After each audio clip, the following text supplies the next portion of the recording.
Dark படம் வந்து என்ன ஒரு சைக்கலாஜிக்கல் த்ரில்லர். இந்த படம் வந்து பேய் வந்து ஒரு 3 பேய் வந்து இறந்து அந்த ஒரு வீட்டில் இருக்குது. அந்த வீடை வந்து வாடகைக்கு யாரும் வராமல் இருக்காங்க. அந்த வீட்டுக்கு ஹீரோ வாடகைக்கு வராரு. அந்த வீடை வாடகை கொடுக்குறவரா பாக்யராஜ் அவர்கள் நடிச்சிருக்காரு. இந்த வீட்டுக்கு யாராவது வாடகைக்கு வந்துட்டா அந்த வீடை என்னால் வித்துற முடியும், லைஃப்பில் வந்து நான் வந்து ஊரில் போய் செட்டில் ஆகிடுவேன் அப்படின்னு இருக்கக்கூடிய ஒரு கேரக்டரைசேஷன் தான் படத்தில் வந்து மெயினாக என்னென்னா இந்த 3 பேய் இருக்கா இல்லையா, இந்த 3 பேய் வந்து இந்த ஹீரோ வந்து அட்டாக் பண்ண போதா இல்லையா, இதில் ஏதாவது சர்ப்ரைசஸ் இருக்கா, இதை சால்வ் பண்ணக்கூடியவராக நட்டி வந்து போலீஸ் ஆஃபீஸராக வராரு.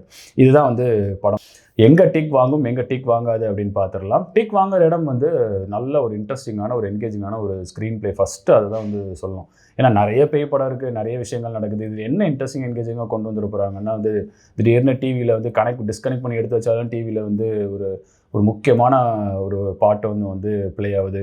அதுக்கப்புறம் ஃப்ரையிங் பேன் வந்து கிச்சன்லேருந்து விழுந்துட்டே இருக்குது, ஒரு ஸ்பெசிஃபிக் புக் மட்டும் விழுந்துட்டே இருக்குது அப்படின்ற மாதிரியான விஷயங்கள். ஓகே, இதெல்லாம் வந்து என்ன நம்ம இதுக்கு முன்னாடி இந்த மாதிரி பார்த்தது இல்லைன்னா ஓகே அதெல்லாம் பார்த்துருக்கோம். அதில் என்ன மாதிரி சாங் யூஸ் பண்ணுறாங்கன்ற ஒரு விஷயம் இருக்குது, அது விழுற இடம் என்னன்னு இருக்குது.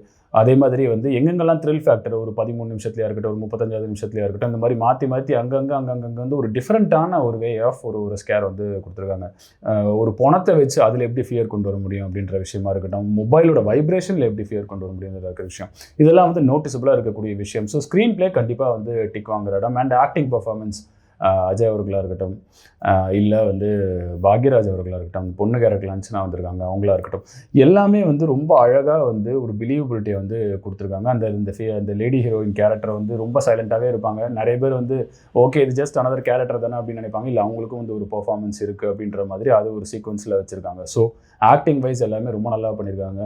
அண்ட் ஸ்க்ரீன் பிளே ஏற்கனவே சொன்ன மாதிரி screen play, acting and music வந்து சொல்லியே ஆகணும். வந்து இந்த ஒரு டைமில் வந்து செவுத்தில் வந்து ஒரு ஆர்ட் வரைகிற மாதிரி ஒரு சீக்வன்ஸ் இருக்கும். எக்ஸ்ட்ராடினரியான ஒரு சாங் ஒன்று வருது, அது வந்து நீங்கள் கேளுங்க. பேக்ரவுண்ட் ஸ்கோர் அதில் மியூசிக்கும் நல்லாயிருக்கு, லிரிக்கலாகவும் நல்லாயிருக்கு. அது அந்த செட்டப்பில் அதை ப்ளேஸ் பண்ணியிருக்கிறது ரொம்ப நல்லா இருக்குது. ஸோ இந்த இடங்கள் music, acting and screen play இது எல்லாமே வந்து டிக் வாங்கும்.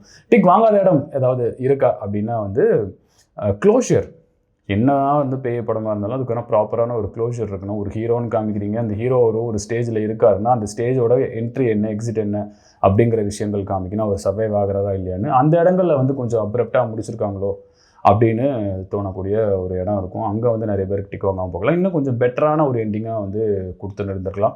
இன்னும் நட்டி அவர்களை கொஞ்சம் எக்ஸ்ட்ராவாக யூஸ் பண்ணியிருக்கலாம் அப்படின்றது மட்டும்தான் தோணும். அந்த இடத்துல டிக் வாங்காமல் போக வாய்ப்பு இருக்குது. இந்த மாதிரி ஹாரர் படம்லாம் நான் ஜாலியாக உட்காந்து என்ஜாய் பண்ணுவேன் அப்படின்னு நினச்சிங்கன்னா தாராளமாக இந்த படம் நீங்கள் தியேட்டரில் பார்க்கலாம். இந்த படத்துக்கு நம்மளோட டிக்ஸ் வந்து 3 out of 5 டிக்ஸ். மீண்டும் இதேபோல் ஒரு நல்ல திரைப்படத்தில் உங்களை சந்திக்கிறேன். நன்றி, வணக்கம்.